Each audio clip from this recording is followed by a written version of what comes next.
మీరు సొంత ఇల్లు కట్టుకోవాలని అనుకుంటున్నారా లేదా భూ సమస్యలతో బాధపడుతున్నారా? అయితే ఈ వీడియో మీకోసమే. రీల్ ని సేవ్ చేసుకొని మన పేజ్ ని ఫాలో చేసుకోండి. ముందు మీరు ఈ గుడికి రాగానే బయట పూజ సామాన్లు తీసుకోవాలి. గుడి లోపల రాగానే చుట్టూ మట్టి ఉంటుంది.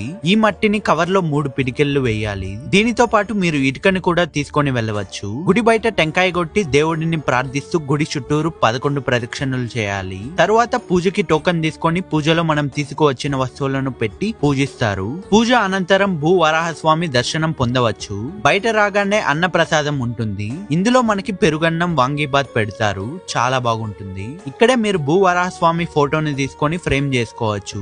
అది పూజ గదిలో పెట్టి ఇంకా మట్టిని ఒక బట్టలో కట్టి అది మరియు ఇటుకను రోజు పూజించాలి. ఇల్లు పూర్తయ్యాక ఈ మట్టిని తులసి చెట్టులో కలపాలి. ఇంకా ఇటుకను నిర్మాణ సమయంలో ఈశాన్య దిశలో ఉంచడం మంచిది అంటారు. ఈ పనులు చేయడం వల్ల మీ కోరికలు నెరవేరుతాయని పూజాకారులు భక్తులు నమ్ముతున్నారు. ఇంకా గుడి ఎగ్జాక్ట్ అడ్రస్ కోసం ఓం నమో నారాయణ అని కమెంట్ చేయండి. నేను పర్సనల్ గా సెండ్ చేస్తాను. అండ్ ఇలాంటి మరిన్ని వీడియోస్ కోసం మన పేజ్ నైతే ఫాలో చేసుకోండి. సరే మరి ఉంటా.